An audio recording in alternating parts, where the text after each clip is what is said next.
The Batman is in theaters now, and it is fantastic. If you haven't gotten the chance to see it, I highly recommend it. Or maybe I don't, since once you do see it, all you're gonna want is more. You're gonna want a sequel right away, and I don't think I can in good conscience put you through that, dear viewer. Luckily enough though, I have this time travel device that will allow me to look forwards in time to see all possible sequels to the Batman, so I can tell you about them. Let's see how this works. You just like give this thing a spin, maybe push a few of these buttons.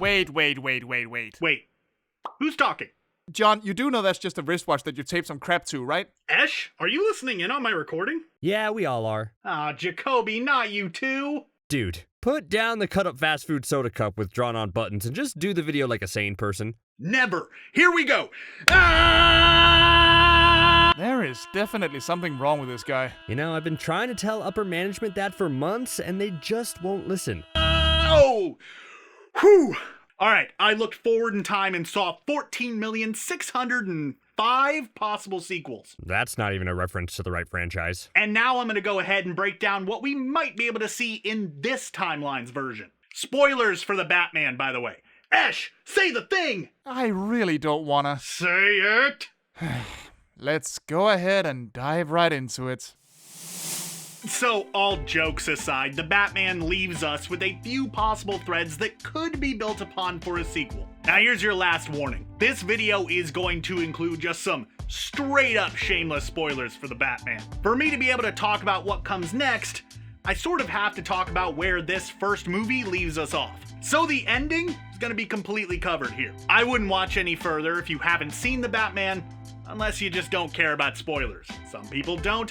I think they're weird, but okay. At the end of the movie, things are currently sitting like this. Carmine Falcone is dead, having been assassinated by Riddler. Penguin is presumably in police custody for pulling a gun on Falcone right in front of them, though they probably won't be able to really hold him for much. Riddler is in Arkham Asylum, rooming in a cell next to a mysterious figure with an unnerving laugh. As a shock to literally no one, this mysterious figure is meant to be the Joker. As stated by director Matt Reeves, this is a person who hasn't yet fully become Joker, so I guess it's more of a baby Joker. In addition to all of that, huge chunks of Gotham are underwater, as Riddler had detonated a series of bombs that destroyed the levees that kept the river water out of the streets. It is a surprisingly bleak situation at the end, but Batman is left in a much better place than he started the movie, having realized that he shouldn't just focus on being a symbol for vengeance, but one of hope for the people of Gotham. Yeah, I would say that becoming a symbol of hope and distancing yourself from all of those crazed wacko followers of Riddler who also claim to be out for vengeance is probably a good idea. Don't really want to be associated with that kind of craziness. Ah yeah, and Selena Kyle has flown the coop, taking her cats with her on her motorcycle, which just seems like a bad idea if you ask me, but whatever. So we have a city that is underwater, a group of crazed followers of a serial killer who might just step up and become their own themed serial killers, and a criminal underground that is set to implode because of a newly developed power vacuum. On top of that, there is also a young vigilante who admittedly has a lot of growing to do. It actually sounds like the perfect setup for a sequel, if not a full-on trilogy if you ask me. So let's address how a few of these plot points might play out in a sequel, starting with some potential main villains. First up, we of course have to address the introduction of the Joker to this particular version of Batman. Now, if I wanted to just get this video over and done with right now, I could just cop out and say that Joker's gonna be the villain of the next film, and bingo bango, there you go, classic Batman story. Probably do an adaptation of Killing Joke or something because of course you would adapt Killing Joke. It's only probably the most famous Joker-focused storyline. However, it is worth noting that this Joker is a bit different from the previous ones that we've seen on the big screen. In interviews, Matt Reeves has stated as much, telling us that this Joker wasn't disfigured by taking a dip into a chemical vat, or via domestic abuse, or whatever the heck Ledger's Joker's origin actually was. This Batman's Joker was disfigured at birth, via a congenital ailment that left him with a permanent smile on his face, as well as just other grossness apparently. He's basically an evil elephant man, a comparison which Reeves himself made in interviews. stating that while Elephant Man was able to recognize the beauty in humanity, Joker went the completely opposite direction, developing more of a cruel viewpoint on things, because he sees life as basically one giant joke being played on him. So it's probably a more nihilistic Joker,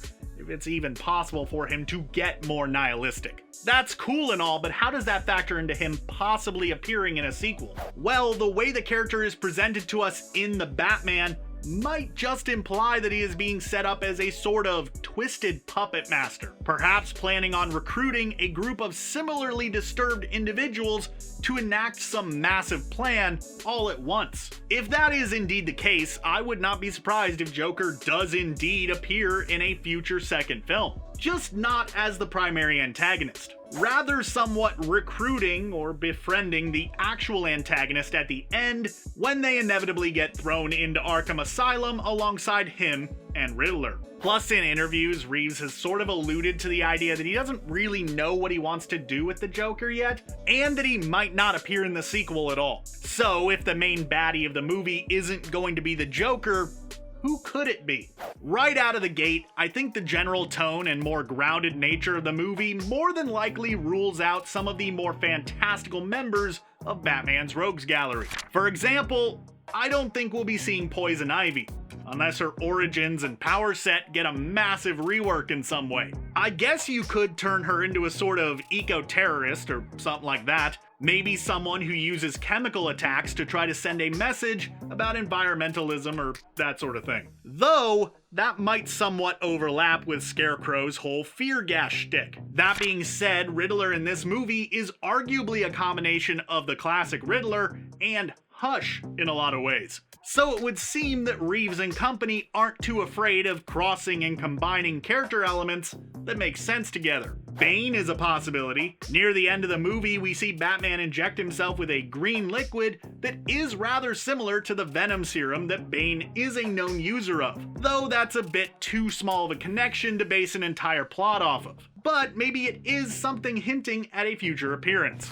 Having a plot focused around the Court of Owls could be cool too. Robert Pattinson in interviews has mentioned that he might want to have them come in a sequel, so that's a possibility, but there really isn't anything in this movie that points to them, so nothing that I can concrete build an idea around. In our discussions about this film this past weekend, fellow CBR host Jacoby suggested Mr. Freeze could be an interesting character to see get a dark and grounded makeover. And honestly, I do think it would be cool to see him utilized on the big screen, somewhat redeeming this character in the eyes of moviegoers after the absolute absurdity that was Arnold Schwarzenegger's take on him in Batman and Robin. Freeze is also an interesting character because he's arguably the most sympathetic of all of Batman's rogues gallery, fitting pretty nicely into the category of villain that I like to call character who does bad things but for good reasons. In this case, an attempt to cure his terminally ill wife. However, I struggle to come up with a way that they could do Freeze's penchant for ice-based crime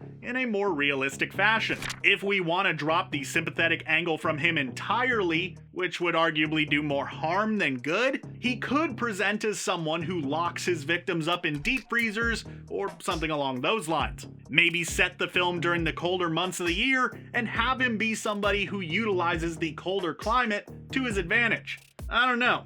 It's certainly a tough egg to crack. Another one who came up in those discussions is Two-Face, who could present us with some rather interesting possibilities, especially if we look to the comics for inspiration. The Batman is in a lot of ways based upon the classic Batman storyline, The Long Halloween, which is a fantastic read and I highly recommend it, by the way. Now, that particular story actually had a bit of a follow-up with a limited series called Batman Dark Victory. The events of this story revolve around an intense gang war being waged by the Falcone crime family, led by Sophia Falcone, Carmine's daughter, and Two-Face. All the while, Batman is investigating the deaths of several police officers who have been killed in brutal fashions, with games of hangman pinned to each of the bodies. In the end, it is revealed that the hangman is indeed Sophia Falcone, who was specifically targeting cops who in any way, shape, or form helped out Harvey Dent during his time as district attorney. But how could this storyline work in a sequel to The Batman? I mean, we haven't even gotten Harvey Dent yet, let alone Two-Face. Well, let's get into it. As Gotham struggles to rebuild after the floodwaters subside, Bruce Wayne finds himself serving as more than just the bad guy beating machine he was before. Realizing that he could do a lot of good for the city without the cowl and cape, he finally does as Alfred suggested in the first film, and steps out into the light and starts working as a philanthropist, donating his vast wealth and his time to causes that seek to help repair the damage that Riddler caused to the city, along with the damage that was left by the corrupt Renewal Project, all the while hoping to rebuild his family's tarnished legacy. Meanwhile, in the seedy underbelly of the city, a massive gang war is brewing. The death of Carmine Falcone has left a huge hole, and every two-bit gangster in town is vying for a piece of the pie, including a young Sophia Falcone, who has returned to Gotham after years away in order to take over for her now-deceased father. And there is also Penguin, who by this point has basically fully absorbed the remaining remnants of the Maroni crime family and the drop business as a whole. Standing in their way, though, is the newly elected district attorney, Harvey Dent. After the death of Gil Colson in the previous film, Dent has promised to crack down hard on crime in the city, promising to root out all of the corruption regardless of how high up the totem pole it goes. Now let's just go ahead and pause things right there for a second. Odds are you've already started drawing comparisons between this storyline and The Dark Knight, which is understandable. There are definitely some parallels there. Though honestly, there's not really a lot that can be done about that. Basically any story about Dent's time as a district attorney is gonna be relatively the same. If you're telling a story about this specific period of time in his life, you're gonna wind up hitting a lot of the same beats. However, as the storyline goes on, I think it differs just enough that it'll be okay. Bruce decides to begin trying to help out Dent in any way that he can. Though unlike in that other movie, he is still weary of this new DA, as past experiences with government officials have understandably left him just a little bit untrusting. As all of this is going on, several older cops are found dead, with hangman-esque puzzles left near their mangled corpses. Batman, along with Jim Gordon, begin investigating, but pretty quickly find themselves at a dead end, as there seems to be basically nothing connecting each of these victims to one another other than the fact that they're cops. However, after spending some time digging deep back into their careers, Batman does uncover one minor connection. They all, at one point or another, worked on cases that were eventually tried by Harvey Dent back when he was a young prosecutor. As he's looking into these cases the cops worked, hoping to find if any of them connect to any of the major crime families, over and over one name keeps coming up: Sal Maroni. Batman winds up going to speak with Dent, but when he arrives at his office, he discovers that the DA is missing, with only a hangman puzzle left behind. Utilizing clues from this puzzle and the past ones, Batman tracks Dent down, finding him strapped to the bat signal. As he tries to untie Dent, the building is set ablaze. He tries to get Dent out of the building, and does succeed in doing so, but not before Dent suffers horrific burns across nearly half of his body. Dent winds up being taken to the hospital, and Batman sets off to Blackgate Prison, where Sal Maroni has been incarcerated for years. He tries speaking with the old crime boss, who isn't exactly thrilled by the prospect of being visited by a man in a bat costume, and is therefore rather uncooperative. Not getting the answers he was seeking, Batman turns to leave, but very quickly takes a glance at the visitor's sign-out sheet, and notices that Sophia Falcone had recently visited Maroni. Curious as to why the daughter of the man who ratted Maroni out might want to speak with him,